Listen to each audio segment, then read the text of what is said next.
আসসালামু আলাইকুম সুপ্রিয় দর্শক শ্রোতা এবং খামারি ভাই ও বোনেরা। মনে করুন আপনি একটি গাভী কিনে নিয়ে আসলেন 2 লক্ষ অথবা 3 লক্ষ টাকা দিয়ে, ভালো দুধের গাভী। কিন্তু দুধের গাভীটি কিনে নিয়ে আসার পর যদি আপনার গাভীটি এই ধরনের মেস্টাইটিসে আক্রান্ত হয়ে যায়, তাহলে আপনার মাথায় হাত এবং দুর্ভাগ্য ছাড়া আর কোনো কিছুই নয়। এই যে আপনারা গাভীটি দেখতে পাচ্ছেন, এটি মাত্র 8 দিন আগে বাচ্চা দিয়েছে এবং বাচ্চা দেওয়ার পর 4 দিন পরে মেস্টাইটিস হয়ে যায় এবং খুব দ্রুতই এই মেস্টাইটিসটি একটি গ্যাংগ্রিনাস মেস্টাইটিসে রূপান্তরিত হয় এবং ওলানটা অলরেডি পচা শুরু হয়ে গিয়েছে। তো আমরা আজকে 4 দিন পরে গেলাম এই গাভীটা দেখার জন্য। চলুন আমরা খামারের মুখে শুনি আসলে কি ঘটনা ঘটছে। তো আজকে আমরা আসলাম এই গাভীটাকে দেখার জন্য। গাভীর যে অলান প্রদাহ রোগ হয় বা মেস্টাইটিস রোগ হয়, এই মেস্টাইটিস রোগটা কত ভয়ঙ্কর আকার ধারণ করতে পারে আপনারা এই গাভীটাকে না দেখলে আসলে বুঝবেন না। এই গাভীটার বাচ্চা দিচ্ছে আজকে 8 দিন বয়স হয়েছে, না 8 দিন?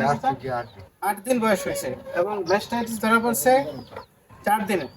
4 দিন হয়েছে এবং এই 4 দিনেই আজকে এই যে গাভীর অলানটা, এই অলানটা ফুলে কত বড় হয়েছে আপনারা দেখেন। এটা না হলে আপনার 20 কেজির উপরে হয়ে গেছে ফুলে, এবং এখান থেকে আপনার পচা রক্ত পানিও পড়া শুরু হয়েছে, বুঝছেন? ফুলে মনে হয় যেন এটা সারগর হয়ে গেছে।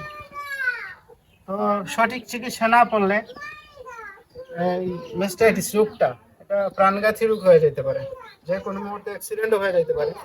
সুতরাং এই বান দিয়ে তো কোনো দুধ আসে না, রক্ত আসে শুধু।